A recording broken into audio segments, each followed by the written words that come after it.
is very important, isn't it? His health is not everything, but without health, everything is like nothing.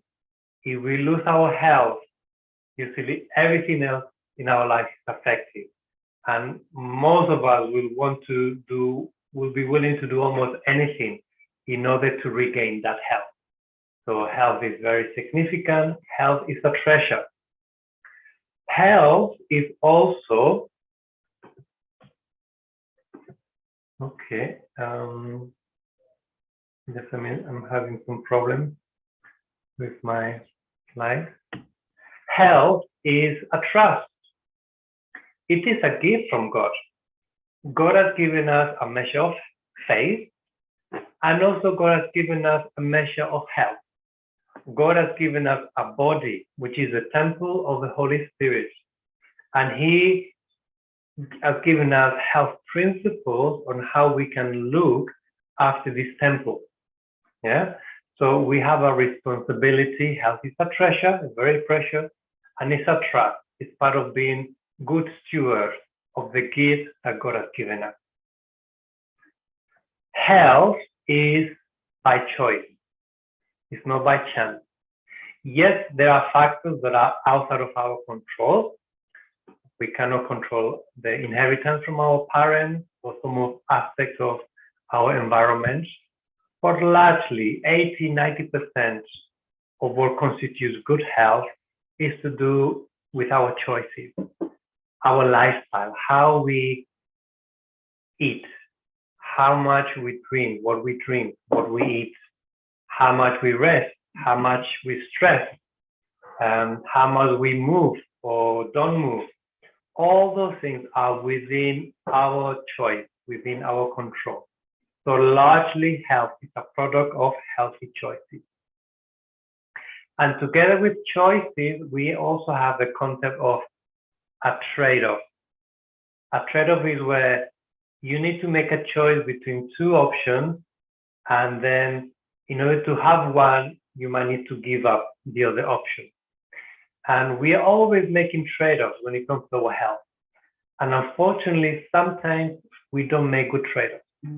For example, there are times when it's late at night, and I think God is talking to me through the conscience saying, okay, it's time to go to bed, because you need to have a good night's sleep, you need to rest, you need to get up early in the morning. But sometimes say, oh no, I have to finish this, I need to continue, and then I'm trading off, and I'm trading off my health, my good sleep, for the sake of achieving that goal or working longer or working harder. Sometimes we are presented with choices about what we eat, and we know that this is not very good, but it tastes nice. So we're trading off good health for the sake of taste or appetite. Other times, I give myself an example.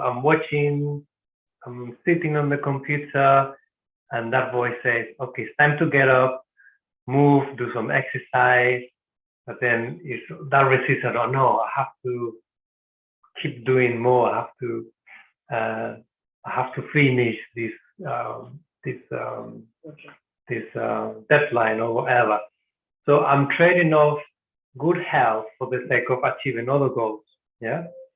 And if we make many trade-offs like that, eventually they can take a toll in our life. And this is where we have the concept of the scale. Every act has its weight on the balance. And we can have acts that go on to unhealth or illness, and then other ways that go into health. So if we put a lot of weight on the illness side and we remove the weight from the health side, then we are tilted towards illness. Yeah. And at that point, something is a wake-up call, the body gets sick, it's crying, what are you doing to me? You need to pay attention. And that's where we can rebalance the scale by adding into our life good, healthy habits and removing from our life the things that are not so healthy, the bad habits, so that the scale can turn on the other side. And also it's important to know that by just putting one little weight or just removing one little weight, usually it's not enough. We need to keep going, adding weight or removing weight. Eventually the scale will move, but we need to be consistent. We need to be persevering.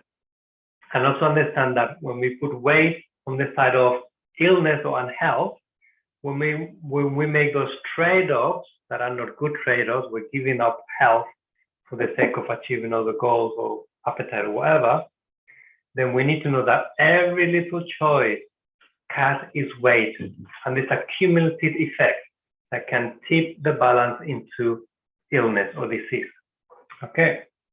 Next, also understand that health is limited by the weakest link. You can imagine a chain.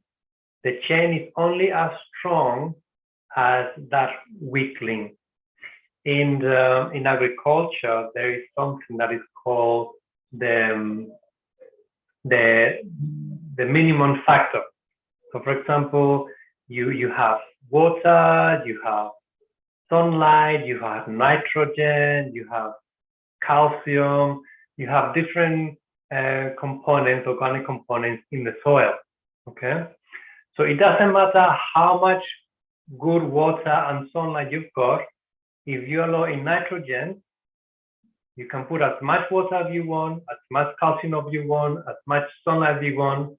The nitrogen is the limiting factor. Until you raise the level of nitrogen, then you cannot raise the yield of the crop. So likewise with our health. Health has got 5 components, and each of those 5 components got many elements of health. And we might be neglecting 1 or 2 or several. So it doesn't matter how strong we want to be or how much effort we put on the other elements. If we don't take care of that minimum factor, of that weakest link, that is going to limit our health. So we need to have a holistic perspective and focusing on those areas of life, of lifestyle, where we know or we discover that we are lacking, and then focus on improving on those weak areas so that the level of health overall can be greater. And lastly, health is dynamic. It's not static. There's a lot of things going on in our body. All the time our body is creating new cells, all the cells are dying, cells are being regenerated, there's a balancing effect, and I could be healthy today, but that doesn't guarantee that I will be healthy next month or next year. It depends whether I keep those principles of good health. So health is not something that you achieve, you have arrived, and then you can just sit down and relax and, okay, I've achieved it, so let me focus on something else. No, it's something that we need to be always considering, always on the look. It's always in the process of being made or achieved or maintained. Okay, so those are the key concepts that I want to share as a background as we start this series. Now, Elaine is going to talk to us about the importance of physical activity and exercise, which is a very big component of a healthy lifestyle. So over to you, Elaine. Okay. Can you hear me? Can you hear me? Yes, yes. Hi, everyone. Yes, so I'm going to talk about exercise. And I exercise, I try and exercise regularly, and I go to the gym at least twice a week. And I've noticed when I go to the gym, like January time, the gym is packed. It's absolutely full. You can hardly get a space to go into the classes.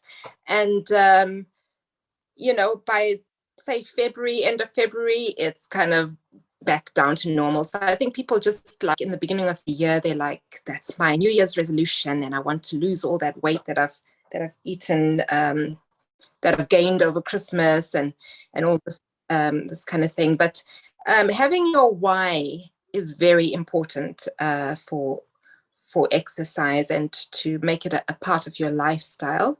And it's one of the keystone habits that should be a non-negotiable, because it's got so much benefits. I want to just ask, can people just name a few benefits of exercise for me? Could you just name a few of the benefits of having oxygen around your body? Yeah. Lose weight. Lose weight. Helps with weight loss. It helps to get a good rest. Yes, that's right. Yeah. Mental health. Mental health. Yeah. It aids in your cardiac cycle. Cardiac. Yeah. Oh, we're getting all the nurses and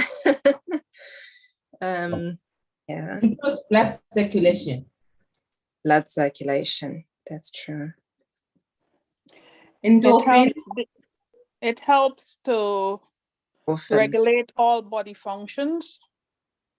That's right. Yeah. Yeah. Mm-hmm. Okay. Lose weight. Lose weight. Ah, yeah, that's a big one for sure. Okay. Well, you know that those are all very, very correct. So some of them are like skin deep, you know, on the outside of us, you look better, you lose weight, you become lean, you gain muscle, become fit. And then it's also known as the miracle drug. You're happier, you more motivated, and you're less depressed. So yeah, it treats depression, it treats insomnia, memory loss, even Alzheimer's. Alzheimer's and Parkinson's disease have been known to be helped by exercise. And so the body produces hormones when you exercise as well, called serotonin, endorphins, and also a protein that is a brain-derived neurofactor, which improves the learning and increases your confidence as well. You're more alert, and it ramps up your heart rate, as someone mentioned, and the oxygen to your brain, which gives dopamine, and so you feel more energized. So through your workout journey, you have increased energy, which is the mitochondria. You might have heard that mentioned. Helps you to have that increased energy. And after about 6 to 8 weeks, you notice a change in your fitness levels. Your muscle grows, you increase your metabolism. So isn't that nice that, you know, the time you spend working out benefits you even when you're not working out?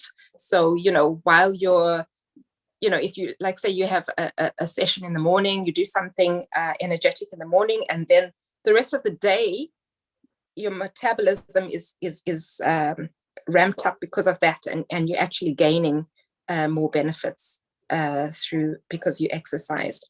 And then after 6 months of consistent exercise, you increase your endurance, and regular exercise increases the strength of your heart. The heart rate increases and reduces the chances of the heart attack. So you have increase in blood supply to your brain, and the brain works more efficiently, and you have better focus, and it promotes the growth of new brain cells, which improves the learning and memory. And your endorphins are released to counteract stress, which is a big part of our lives these days. And you have the feel-good hormones. So you get a sense of happiness, and stress is alleviated, and you feel supercharged. You have increased sleep, and it helps reset our circadian rhythm. And it lifts your mood and lifts your confidence. So we should really aim to have minimum about 3 hours per week of exercise, but that's minimum. You should aim for much more than that.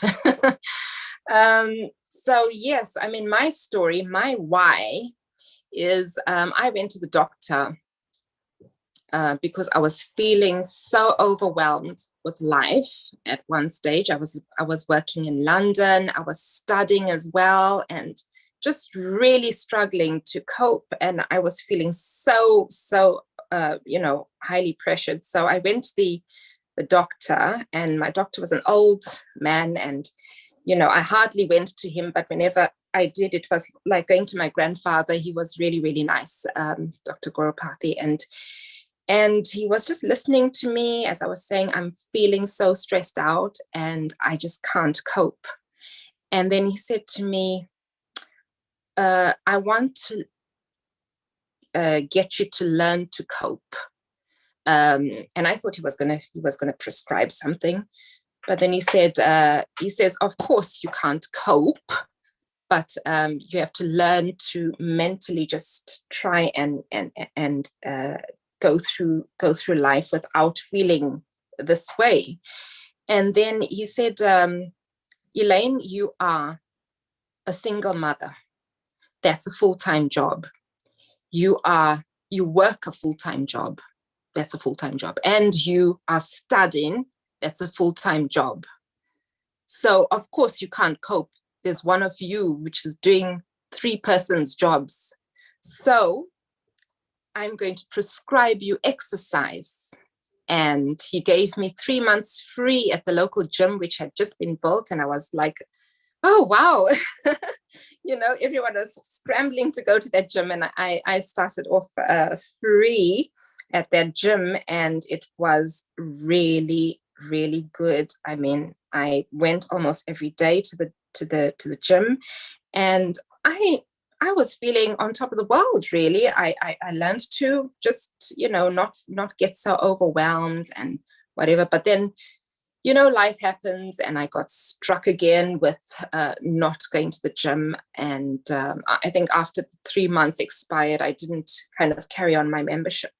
And then I started feeling really upset again and everything. So I went back to the doctor. And this time my doctor had passed away, sadly. And I saw a young doctor there now, and he said to me, he just took out his pen. As I was talking and telling him all my problems, and he wrote me out a prescription for antidepressants. And I was like, oh, wow, okay. So this one didn't even bother to to prescribe me free membership at the gym, and gave me the antidepressants. And I was on my way to go and get them, and my mom called, and I said, I'm just going to go and get some antidepressants. And she said, what? She says, don't you dare start taking those things, because they got such side effects. And then I've heard of people that can't get off them and all that. So she said, I said, well, what do I do? She says, well, what did you do before?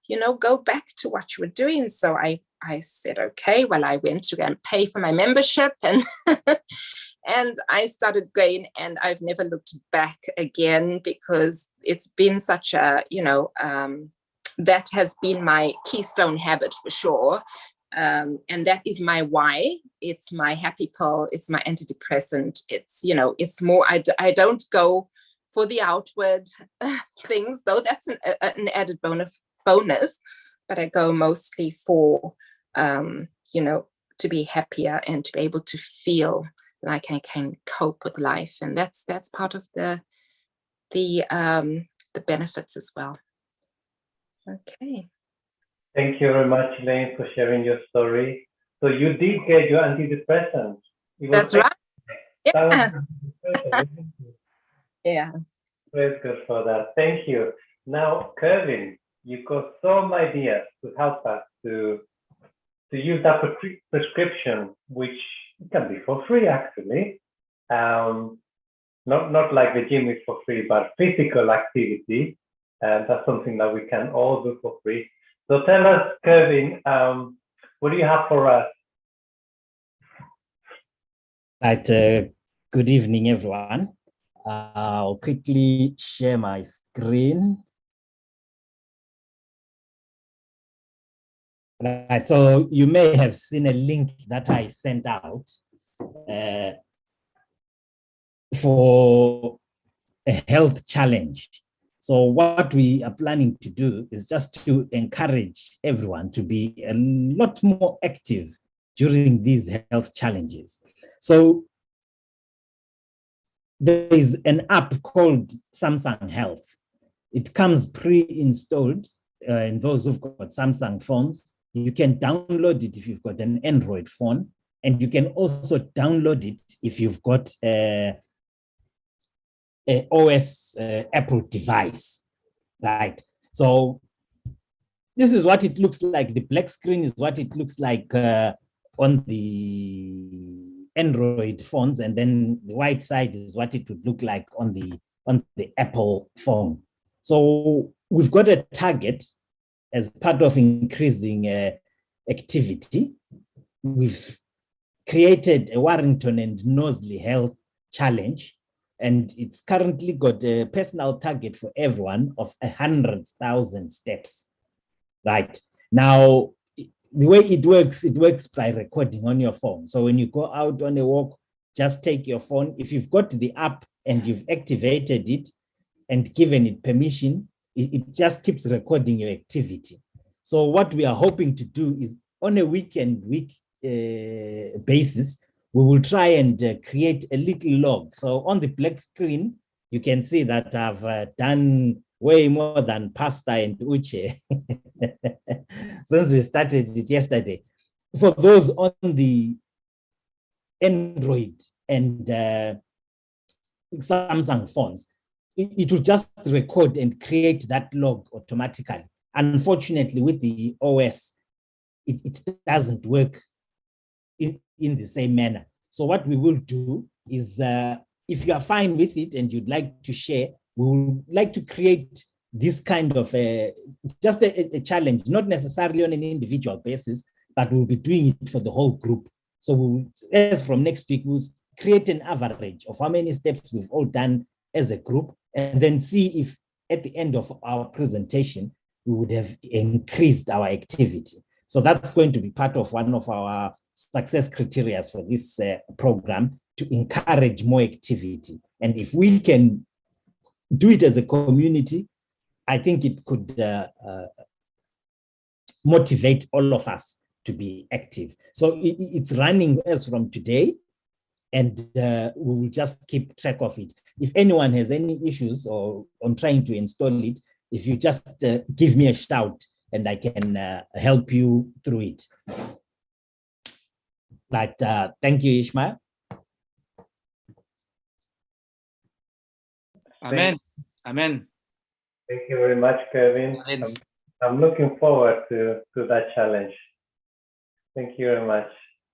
Okay, Dr. Uche now is going to be presenting the main topic for today, which is on healthy weight. I don't know whether you can hear me. Oh, yes. Can you hear me? I can hear you, Doctor. Yeah. Yes, we can.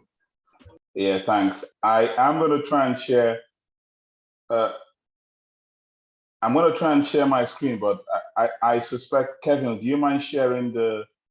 I sent a PowerPoint. I think. Would you be happy to share it for the? Because I'm using my phone at the moment.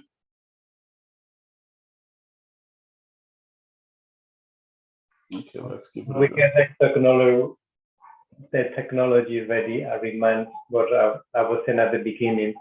If you have any questions with regards to the topics that are being presented, then you can write them on the chat, and then after Uchi will finish his presentation, then we're going to go through those questions and see if we can give our GP to give us the answer to those questions. Okay. There we All go. right, guys. So, thank you very much. As you know, my name is Uche. So I want to welcome all of us. I know we've all been welcome previously. So today we're talking about weight, and what we're going to do, we'll try and be interactive. We'll start by having a story of a journey of a lady called Cindy. We'll talk a bit about steps we can do to help us lose weight, and also a bit of the science of weight as well.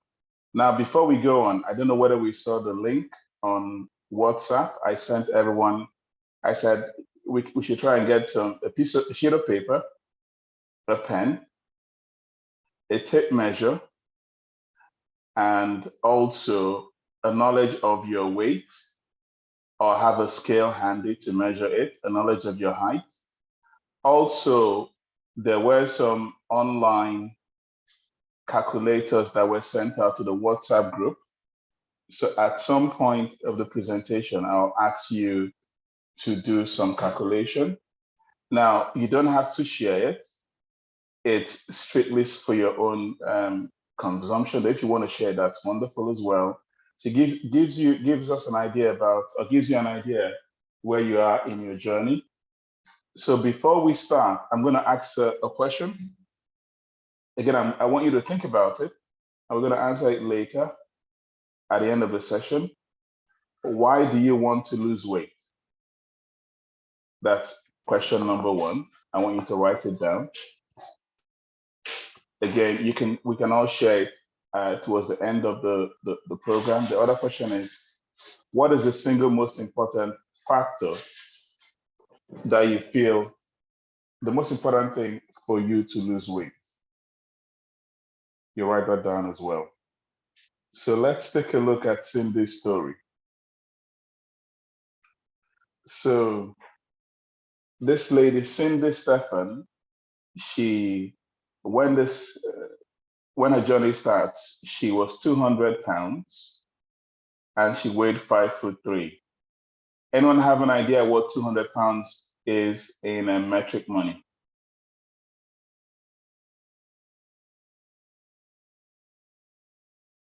Hello? Like I said, it's interactive. Anyone have an idea what Is that Cindy? about 13 stone, something like that? About 13 stone. Okay, what about in kilograms? Oh, now you're testing me. Okay. 100, close to 100. I Yeah, think close 100 Close. kgs. Close enough. She's actually 90. She was 5'3". Anyone guess what her BMI will be? BMI is one of those things we're going to come to at later in the 31. in the About 31. 30 Yeah. something, yeah. Okay. Yeah. Well, close enough. She was actually 35. So, in addition to all of that, she was a smoker. She was depressed, and basically, she felt she was at a rock bottom in her life. But she now decided at some point she had to make a change. So we'll go to our next slide. So she like I said, she was a smoker. She felt, she was so happy when it got to a point where she didn't have to smell cigarette smoke. She started to take responsibility for her life. And she made some choices. She stopped listening to, first of all, she saw the potential for her life. The Bible talks about, Jeremiah chapter 29, verse 11, talks about, for I know the plans I have for you, plans for good and not for evil, to bring you to an expected end. And so that is the potential that we all have, that God has given us. And so she realized this potential, and she decided, you know what, I'm not just going to allow my life to go to waste. Especially when at some point, ladies, you know about this, she found out, well, I guess we all know, she was wearing size 16 pants at some point. you know. Now for someone who's 5'3", wearing size 16 pants, that's massive. But she realized, well, I need a mental and physical makeover. And she decided, you know what, I'm going to take charge of my life. So what did she do?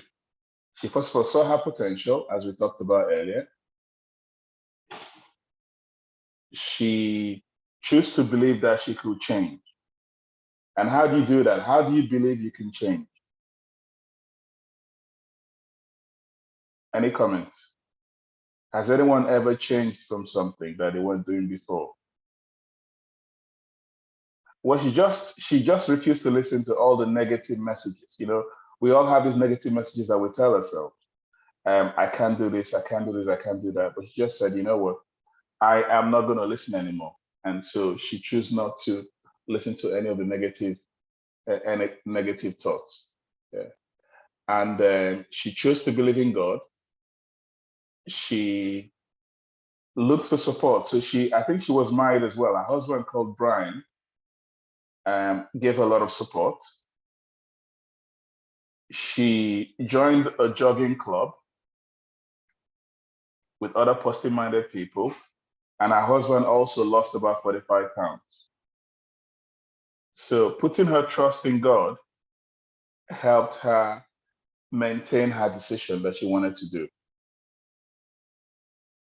Right, okay, so next slide. So we'll go on a bit further, next slide. So I just want to ask, while Kevin's going to running the slides, how easy is it to lose weight?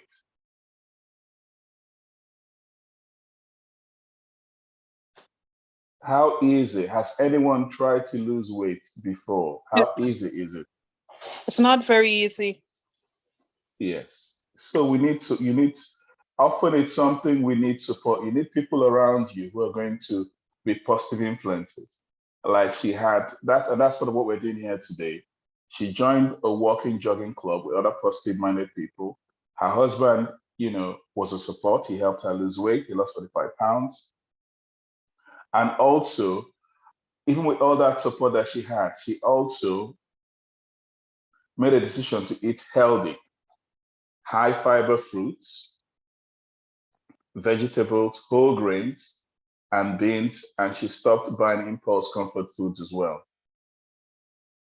And all this was underlined by her faith in God. And at the end of the day, you can see her. So after she did all of this, trusted in God, she lost a lot of weight. So we'll go to Kevin, if you want to roll the slides. Yeah. So she chose to act on her decision. She used her faith in God to motivate her and activate her decision.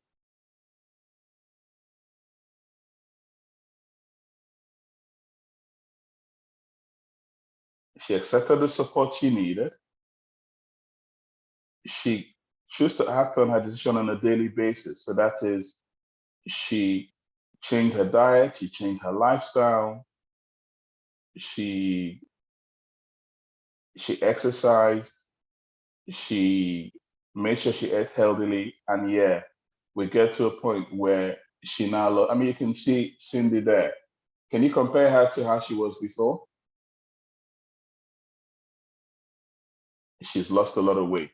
So she gives a few tips. One, first of all, you want to shop ahead, shop smart. So how do you shop smart? You plan ahead.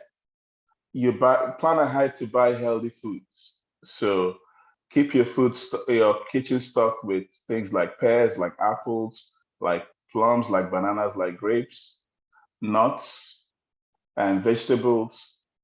Things that are what we call nutrient-dense foods, as against calorie-dense foods. Does anyone have an idea what a calorie-dense food is? Did I hear someone say something? What's a calorie-dense food? So Onye says jollof rice. Butter. Butter, cheese. Yeah.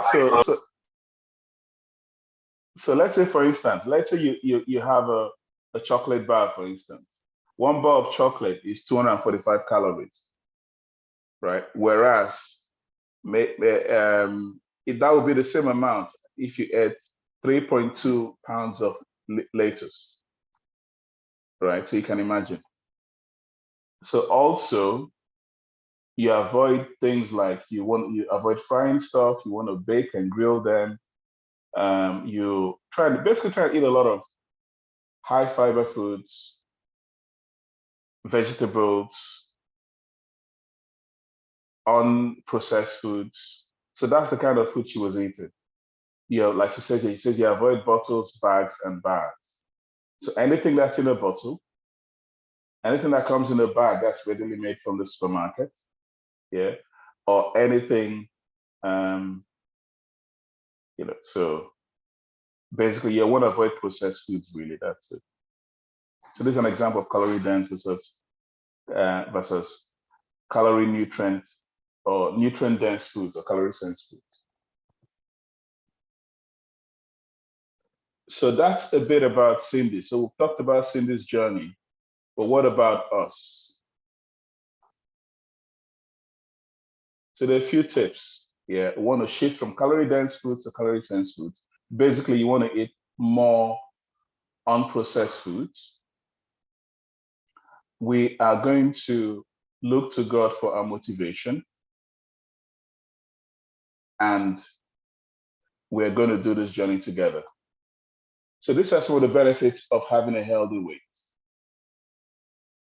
It reduces your blood pressure, reduces your risk of having a heart attack or stroke, reduces your risk of dying from things like diabetes or cancer. If you're diabetic, you can actually get cured if you lose weight, but it also reduces your risk of getting diabetic. If you've got arthritis, you can actually add, if you don't cure your arthritis, you can take the pain away. And also, we mentioned this earlier, your mental well-being is improved. Now, let's come to those measurements we talked about earlier. How do you know whether you're overweight or not?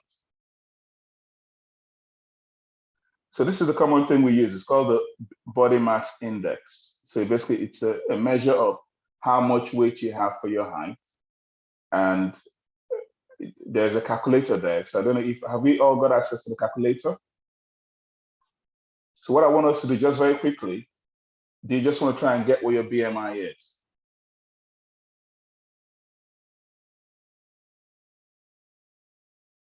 We don't have to share it, but very quickly, just try and get your BMI. And as soon as we're ready, we've all done it. You can either give a hands up in the chat and we can move on.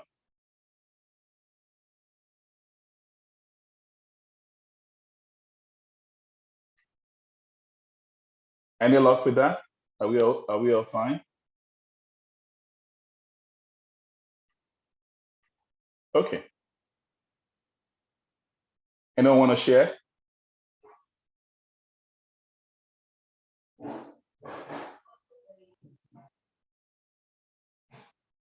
Anyone want to share?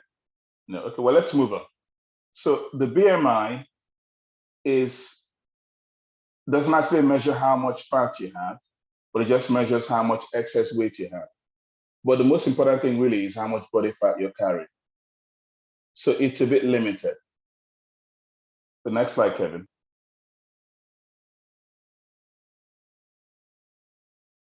Yeah. So like I said, the BMI is a bit limited. It's because really what we're measuring in terms of your weight, we're actually measuring we're trying to measure how much fat you're carrying, because from a medical perspective, body fat is what is harmful. The more body fat you have, the more potentially you increase your risk of having a heart attack or stroke, all the other things you mentioned. So BMI actually is a bit limited because it doesn't distinguish between how much body fat you're carrying. It just says how much weight you're carrying on average. And there are limits to it. So for instance, if you're very athletic, you might appear to have a higher BMI because you have a lot of muscle. than somebody else. Also, older people on average tend to have more body fat than young people, and women tend to have more body fat than men. So you need another marker. But before we do that, let's look at some ranges. What is a normal BMI? Well, it depends on, first of all, it depends on your race. So for instance, if you are white or black, a normal BMI for you will be 18.5 to 24.9. And anything above 25 is considered overweight. And if you're above 30, you are considered obese. But what about if you're Asian? What would be a normal BMI? Anyone have any idea?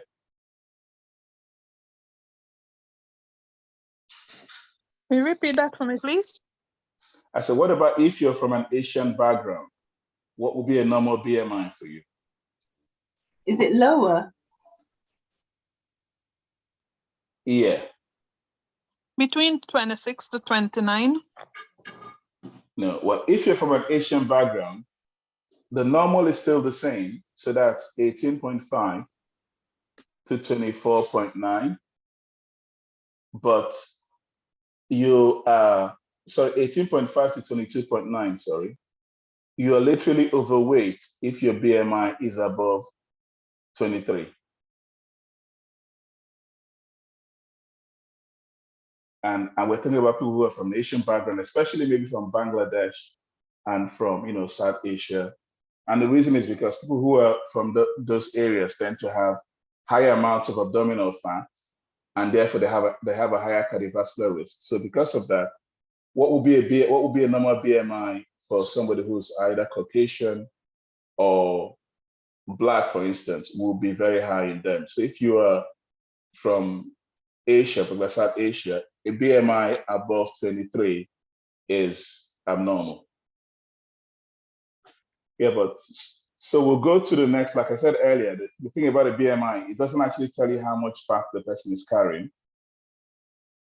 And that's really what you're concerned about, certainly from a medical perspective. So I'd like us to try and measure what's called your waist circumference. This actually gives us an idea how much internal fat you're carrying. So to measure it, you measure from the bottom of, you measure from the middle of a line from the bottom of your ribs to the top of your hips. So you put the tape in the middle from the bottom of your ribs to the top of your hips. So, and the tape just goes above your belly button. So what I want you to do, if you got a tape measure, try and measure that now. Take a reading and document what you've got.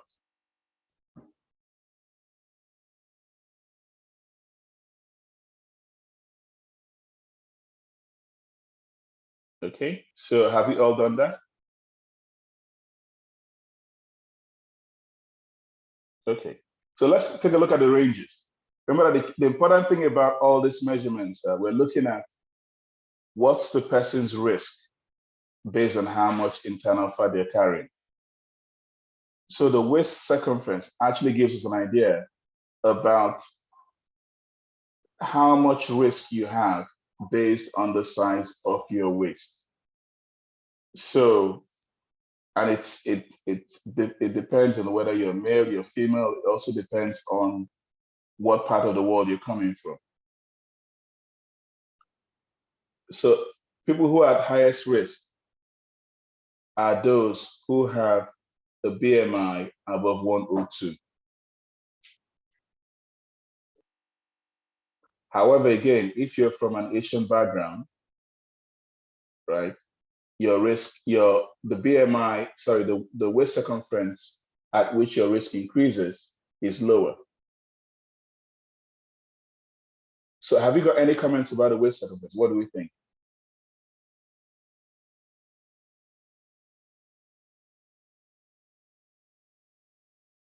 I mean, the striking thing about all of this is that you might actually be relatively slim, but you might have a high waist circumference. So in other words, like I said, it's not just so much a BMI, it's actually how much internal fat you have. So let's look about losing weight. There are 3 components to it. It's diet, exercise, and behavior modification. And we're going to discuss something called leptin resistance in a minute. Now, how much, I'm going to ask another question, but like I said, this is interactive. On average, how much do you think you need to eat in a day to maintain a healthy weight?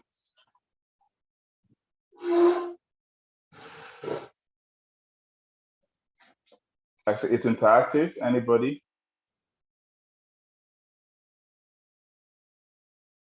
We're talking in terms of calories, not jollof rice. 3,500 calories, roundabout. 3,500 calories, okay. And that's for male or female? Male. Male, okay. Thanks a lot for that, yeah. So I guess, yeah, we're in the ballpark. So a calorie is a unit of energy.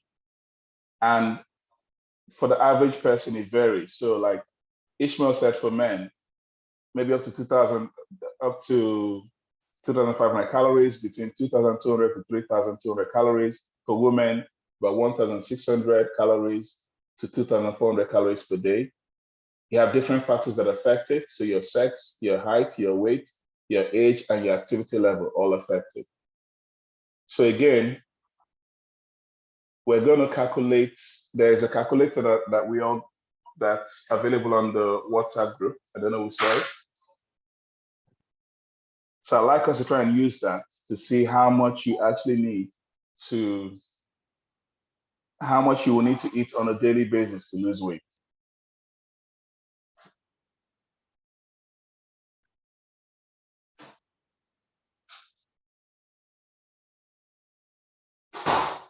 Okay, to lose weight, on average, you need to reduce how much you eat by about 15 to 30%. And this works out that you reduce the total amount of calories by 600. So a calorie deficit of 600 per day.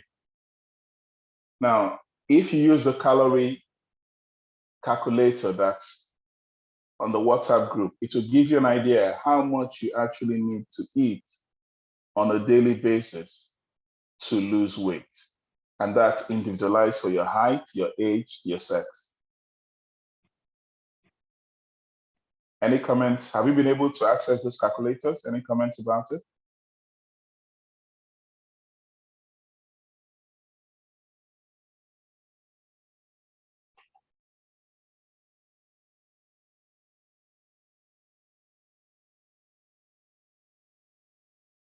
So on average, you're looking at maybe between 1,200 to 1,600 calories per day if you want to lose weight.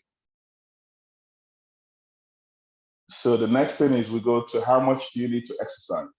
On average, you're looking at 45 to 60 minutes per week. 45 to 60 minutes, 5 times per week in order to lose weight. And ideally, if you also want to lose abdominal fat, you want to do some strength training as well.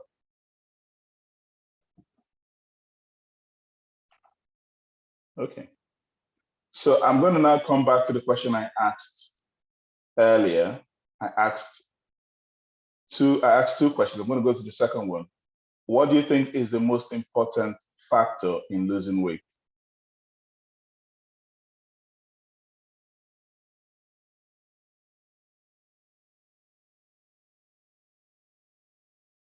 Any comments? Ross is saying diet and exercise. Okay, so Ishmael says diet and exercise. Any other comments? Determination. Determination. Okay. Your motivation, your reason why you're doing it. The reason why you're doing it. Okay. So far we've got diet and exercise. Pastor said determination. David said motivation. Anything else? Ability to do it. Ability to do exercise. Okay. Let's take a bit of a detour that I'm going to ask you guys that question again. Yeah. Has anyone heard about leptin resistance before?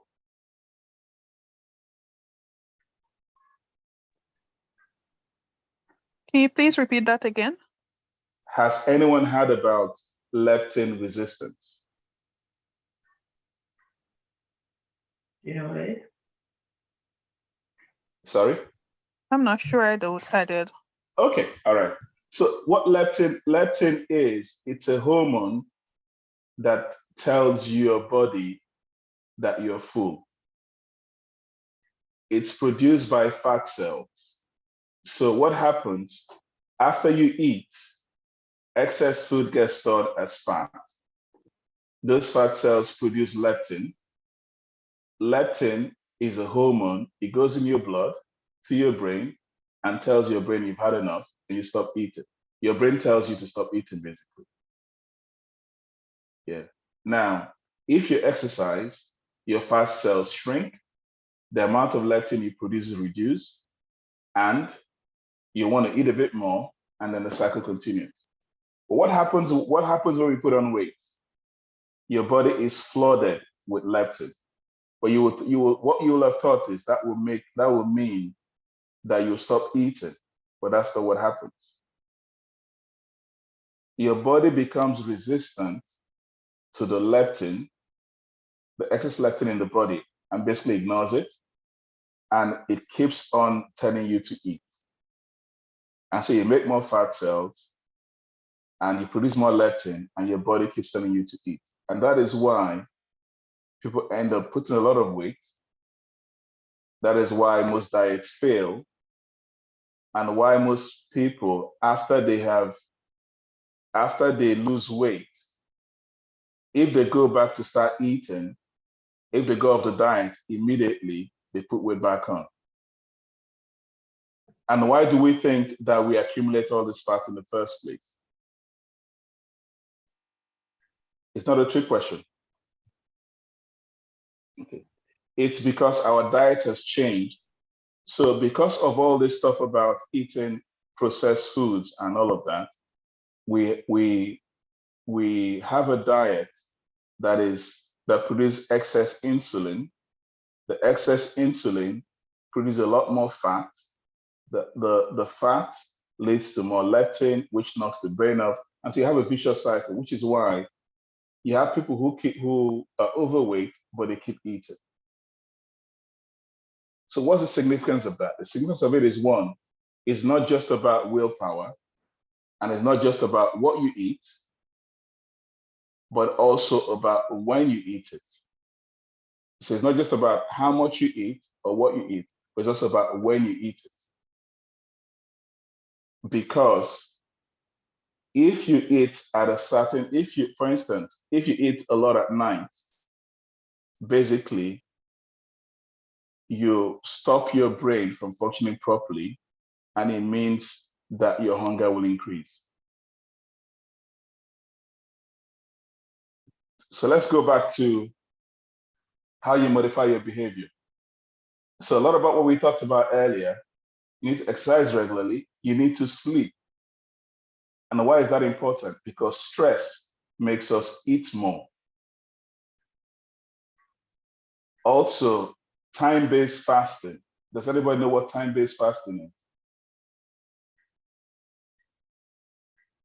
A certain time of the day when you don't eat anything. Is that like intermittent fasting, leaving a large gap between your meals? Yeah, well, I think there are. First, there's a question in the chat about how we increase leptin sensitivity. We're going to come to that, but in terms of the first question about time-based fasting, is you choose to fast you fast every day, but over a particular period of time. So let's say, for instance, you tell yourself, I'm only going to eat between 8 a.m. to 6 p.m., for instance. So that's an example of time-based fasting, right? So I'm happy to eat between those hours, but under any circumstances, whatever happens, I will not eat after 6 p.m. Intermittent fasting is a situation where maybe you fast on alternate days. Or you fast, so let's say today you eat, then the next day you fast. So that's an example of intermittent fasting, vis-a-vis time-based fasting. Now, what's the significance of both of them? Both of them actually help, because someone sent a message in the chat. They help your brain be more sensitive to leptin. A bit about, again, most of the stuff that Cindy was doing also helps your brain more sensitive, become more sensitive to leptin. So for instance, eating nutrient-dense foods, or what she called calorie-dense foods, and not eating high-calorie or high-calorie foods actually increase your brain sensitivity to leptin. But the key thing is, the leptin tells your brain to shut off, and basically, this person is satisfied, stop eating. The other thing you want to do is you want to eat regular meals. So you don't want to snack in between meals. So you eat 3 times a day, no snacking in between meals. How are you going to cope? Can someone answer the question? How do you think you'll cope if you don't snack in between meals?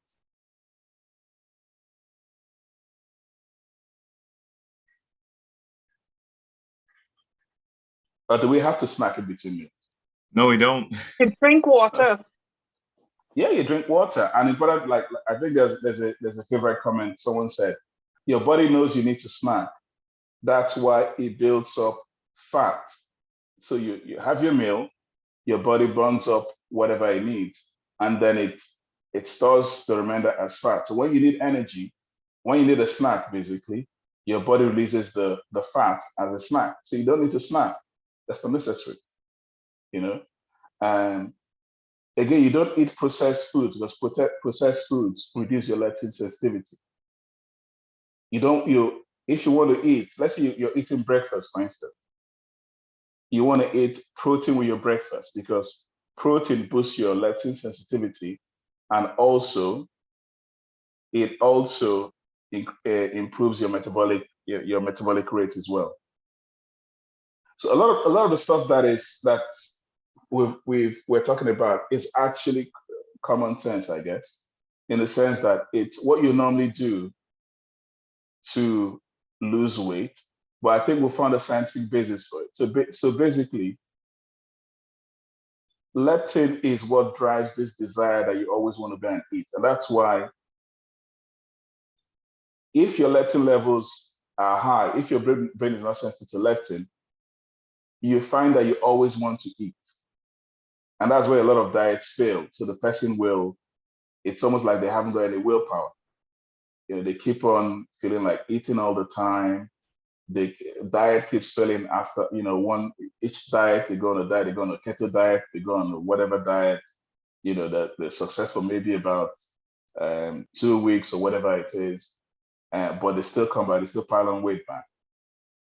Because, like I said, the brain is not sensitive to leptin. So you want to reset that. Unfortunately, how you reset it is by a healthy lifestyle. So that is by losing weight, by drinking water, like we said, eating non-processed foods, exercising, sleeping, drinking water, eating nutrient-dense and low-calorie foods, intermittent fasting or time-based fasting, lots of sleep. Basically, what we've just been talking about. So you want to reset your brain so it's more sensitive to leptin, and that's how you can sustain weight loss. You can either lose weight and also sustain it. So that's I think that's the end of it. There's a lot more to talk about. We'll go into details in the future presentations. Yes, Ishmael has said it's like putting on weight is like an addiction. That is true. That's correct.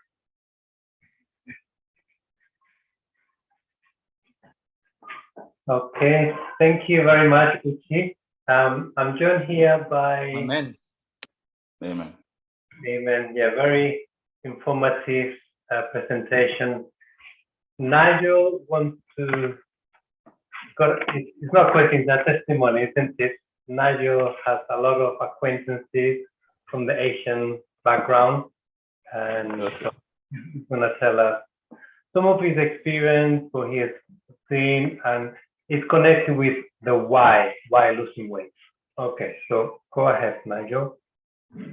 So my name is Nigel. I married a lady from India in 1999, and she told me shortly after we married that she just started injecting insulin. Well, I didn't know anything about what this meant at the time. Didn't know anything at all about the dangers of diabetics. As we progressed through our lives together, I noticed that my wife was putting on more and more weight. And she told me that it was hard fat around the stomach. Again, I didn't understand the seriousness of the situation. She retired in 2014 and went back to India. But pretty soon after getting back to India, she was in hospital in Bangalore. So she was getting treatment. Now I thought, well, all well and good, she's getting treatment for something that needs treating. And then I found that her condition was getting more serious. She started getting black legs, loss of circulation in the legs, so the legs went black below the knees. And eventually she was taken into ICU, intensive care unit, with blood poisoning. And again, I didn't understand the seriousness. Well, I understood the seriousness of blood poisoning. But anyway, having gone through all that with my wife, I've had to make decisions regarding diet. Since joining the SDA group, I've benefited greatly from the advice that I've received. So my wife, unfortunately, my wife died. And so I started then looking into, well, what's happened? What's going wrong? And I discovered that she should have been regulating her diet. She had not regulated her diet. She just continued injecting insulin, but no regulation of diet. And then I discovered that this is fatal, a really bad thing to do. If you're diabetic, you must regulate your diet. Well, she didn't regulate her diet. And being from India, it was always a high carb diet, lots of rice, lots of fried food. And it was really bad for her health. And then unfortunately, she passed away. So the moral of the story is regulate your diet. Please regulate the diet seriously. Very, very important. Okay, that's my statement. Okay. Amen. Thank you, Nigel. Amen. Thanks a lot. Thanks a lot, Nigel. Okay. Anyone has got any other questions or any comments?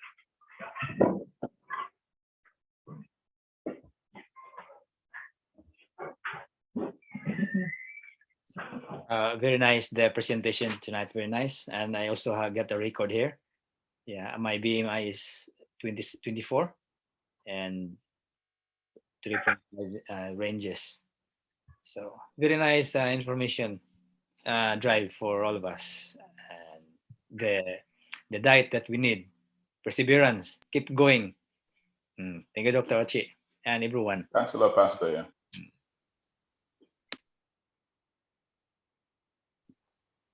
And so any other comments? Go ahead, yeah. It's also a challenge for the exercise. Elder Kevin, I'm behind with Elder Kevin. So looking forward that all of us will be in that line. Exercise help us to lower our calories. Yeah. So just to echo what the question about Ishmael talking about, putting on weight is a bit like an addiction. I think the part of it that I wanted to stress was that after a while, it becomes biological. It gets similar to what happens if somebody is similar to what happens if somebody is an alcohol addict. So your body literally is fighting against you, and that's what happens after a while if also you put on weight. Now, there's a question in the chat saying, can you lose weight by just exercising, i.e. 45 minutes a day? The short answer is no. Because to lose weight, you want to lose weight with diet and exercise. So even if you're combining your diet, you still need at least 45 to 60 minutes of exercise a day. So if you remove the diet and just exercise, the amount of calories that you're going to burn is going to be very low unless you're exercising vigorously. So in other words, like, let's say we're going to do the exercise presentation some other time. But unless you're doing high intensity exercise, 45 to 60 minutes. But even then, the amount of calories that you burn is going to be extremely low. Has anyone used an exercise, a heart rate monitor before? Who are the exercise gurus in the house? Does anyone have a heart rate monitor? Yes. Okay. Now, Ishmael, can you give an example?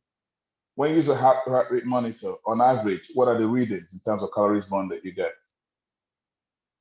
I don't have one, so I don't know. Okay. Well, I have a heart rate monitor.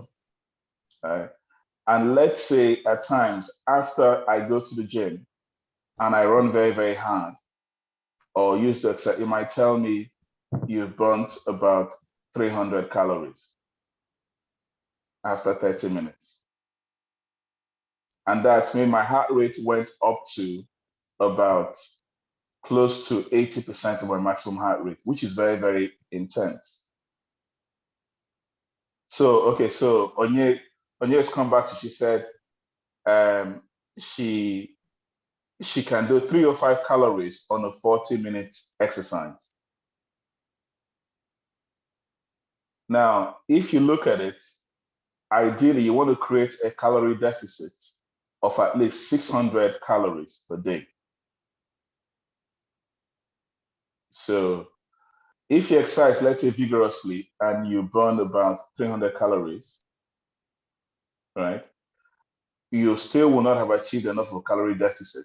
But also what tends to happen, most people, when they exercise vigorously, they reward themselves by eating more food. I don't know whether we've had that experience.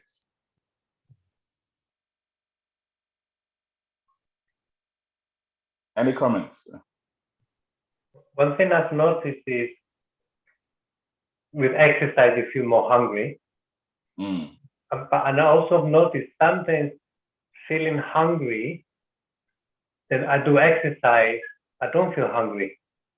So by burning calories, it could be like a way of, like if you feel like pecky when I snack, and suddenly could just, I'm tired, but if I just do exercise, I feel revived, energized, then I don't feel hungry. Then I can go to bed, and then next morning I'm really, really hungry for my breakfast. But then I've to have that burn the calories and not eat extra calories. So in fact, you're more likely to lose weight if you want to choose between one of the two by cutting down how much you eat, right? But the problem with that, again, is that it is not always sustainable, which is why some people go on these intense diets. They go on all these very low calorie diets, maybe about 800 calories per day. They lose a massive amount of weight, but you can't live like that. So what happens? As soon as you go off the diet, there's a rebound. So you actually, because of the leptins, you actually end up putting more weight on than when you started the diet. And I think as we close, that's one of the key things. It's not just about losing the weight, it's maintaining. Once you've lost it, is maintaining the weight. That is the challenge. Because sometimes we can go like this, up and down, putting on, losing it, putting back on with an extra to top up. And it can become more problematic and more discouraging. So, but with what you were sharing, you're sharing more of a lifestyle, something that we can do on a sustainable level, be physically active, eating more whole foods, plant food as they come in nature, not in packages, not chip chops and lollipops, not in bags and packages, but as they come in nature. And then gradually we can build that leptin sensitivity, we can have that caloric deficit, lose the weight, and then maintain the weight on a regular basis. That's been my experience. I used to be overweight. I was about 100 kilograms, so 200 pounds, thereabout. And then about, 16 years ago, we changed our lifestyle. We went plant-based, whole foods, doing more walking, and then the weight came down, lost 4 stones, and then I've been able to maintain that weight with a bit of a few pounds up and down, but more or less maintain that weight for the last 15 years without having to diet, or it's been something more consistent. So that's been my experience. All right, thank you very much, everyone, for your contribution. Thank you, Dr. Uchi. Thank you, Ian and Kevin. Thank you, everyone, for joining in. Next week, we will continue on Friday, 7 o'clock, and we're going to expand on the things that we have touched on this week. We're going to be talking about exercise and physical activity, going more in depth into that. And we're going to get our first recording of how many steps we've done over the last week. So that'll be really, really interesting to see. Okay, thank you, everyone. We're going to have Thank you very much. to finish. Dear Heavenly Father, we